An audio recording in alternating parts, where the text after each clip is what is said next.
Olá, galera. Então estamos aqui de volta agora para estar comentando com vocês sobre o movimento de translação da Terra, que é aquele movimento que a Terra realiza em torno do Sol. Então aqui também podemos observar nessa segunda tela, aonde o caminho percorrido pela Terra, ele ocorre então de oeste para leste, tá? Então é o mesmo sentido, né, do sentido de rotação, tá? Então é importante lembrar que esses dois movimentos, eles acontecem ao mesmo tempo, simultaneamente.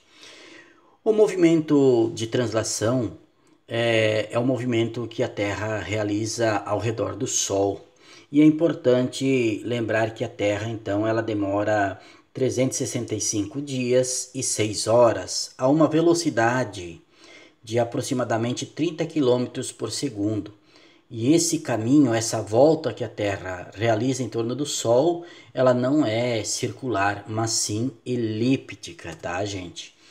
Então, o movimento de translação da Terra, então, ele é realizado em torno do Sol. E é importante lembrarmos que a Terra, então, ela completa uma volta em torno do Sol a cada 365 dias, 5 horas e 48 minutos, sendo responsável pelas estações do ano. Você vai se perguntar, tá, professor, você não falou recentemente que são 6 horas? Sim, então foi arredondado para facilitar até para nossa compreensão, tá, gente? Então foi arredondado para 6 horas. E é importante lembrar que o ano terreno ele tem apenas 365 dias, tá? E o que é feito com essas 6 horas que sobram? A cada 4 anos, então, ocorre o chamado ano bissexto, que corresponde ao acréscimo de um dia no mês de fevereiro. Então, ele passa a ter 29 dias, através da soma da sobra das 6 horas, né, dos 4 anos. Então, acrescenta-se um dia. E é importante lembrar que o ano bissexto, galera, ele sempre ocorre em anos pares. Por exemplo, 2020 que nós estamos vivendo, ele é um ano bissexto.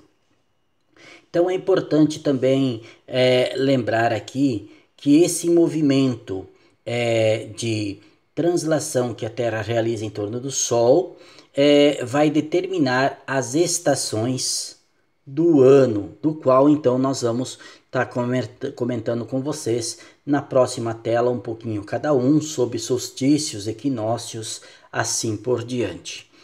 É importante então, falando das estações do ano, nós falarmos e saber o que são solstícios. Então são épocas ou períodos onde os hemisférios, tanto norte quanto sul, eles são desigualmente iluminados. Então nós temos o solstício de verão, é quando os dias são mais longos que as noites. E o solstício de inverno, então, ao contrário, gente, quando as noites são mais longas que os dias. E o que são equinócios? Então são épocas ou períodos em que o hemisfério norte e sul são igualmente iluminados pelo Sol. As durações dos dias e das noites são iguais, tanto no hemisfério norte quanto no hemisfério sul. Então vamos ver aqui, no hemisfério sul, né, a data de início e lá no hemisfério norte. Então o equinócio de primavera é quando o dia e a noite têm o mesmo período de duração. Ocorre dia 21 de setembro.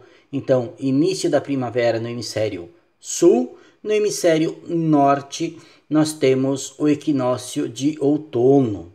Então, se veja que é ao contrário, as estações do ano, no hemisfério sul e o norte. No hemisfério sul, quando ocorre o solstício de verão, dia 22 de dezembro, quando é o dia mais longo do ano. Lá no hemisfério norte vai acontecer o quê? O solstício de inverno, ao contrário, quando a noite, né, é a mais longa de todo o ano. No hemisfério sul, o equinócio de outono, quando o dia e a noite são iguais, dia 21 de março. Então nós entramos no outono. Lá no hemisfério norte, eles estão entrando dia 21 de março na primavera. Então também vai ocorrer, né, o mesmo período de duração dia e noite. No hemisfério sul, solstício de inverno, a noite mais longa do ano, dia 21 de junho. Lá no hemisfério norte, inicia-se o verão, é o dia mais longo do ano para eles. Então é importante lembrar aqui que as estações do ano são ao contrário, né? Hemisfério sul ao hemisfério norte. E é importante lembrarmos que as órbitas, os caminhos de todos os planetas, eles são de uma forma elíptica, tendo sempre um ponto mais afastado. Então, quando está mais distante do Sol, que é chamado de afélio, dia 4 de julho, e o dia mais próximo, que é chamado de periélio, 4 de janeiro. Por exemplo, o dia mais próximo que a Terra está do Sol, então 4 de janeiro, chamado periélio, mais ou menos 148 milhões de quilômetros de distância. O dia que está mais afastado, chamado de afélio, dia 4 de julho, a uma distância aproximada de 152 milhões de quilômetros. Então, por isso, nós falamos que a Terra está a uma distância de 150 milhões de quilômetros do Sol.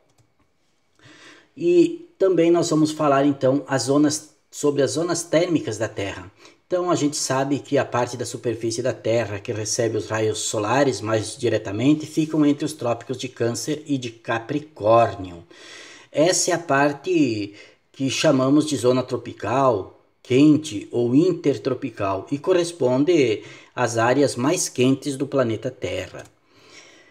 Então vamos falar um pouquinho das zonas térmicas. Então, por conta da inclinação do eixo da Terra, lembro que eu comentei no movimento de rotação, 23 graus e 5 segundos, a Terra vai apresentar diferentes faixas de incidência de raios solares. Então vai receber Sol, né? E são chamadas de zonas térmicas. As áreas mais próximas da linha do Equador recebem maior calor, maior intensidade solar. E as mais próximas dos polos recebem menos calor, menos luz solar. Então nós temos 3 zonas térmicas. A zona térmica tropical, que fica entre os trópicos de Câncer e Capricórnio, sendo as mais quentes de todas.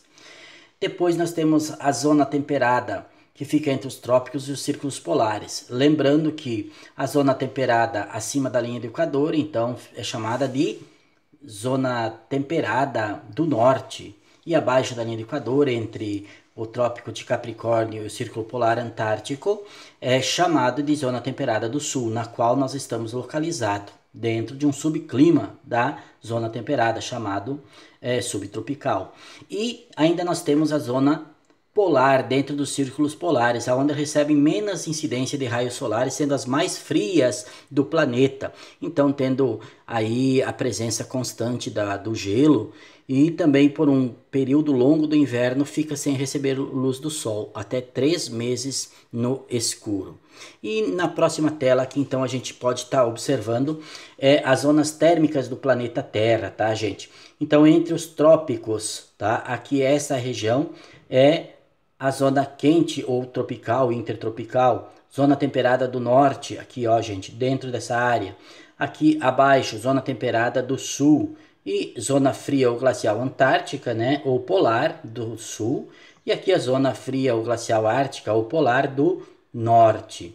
Tá, gente? Então é importante vocês observarem, prestarem atenção nas aulas para poder assim resolver as atividades que são passadas para vocês. Também deem uma olhada no livro didático das páginas 78 a 82, que também está falando sobre o assunto. Então resolvam a atividade, prestem atenção na aula que vai ser fácil vocês resolverem. Até a próxima, estudem, um grande abraço, galera.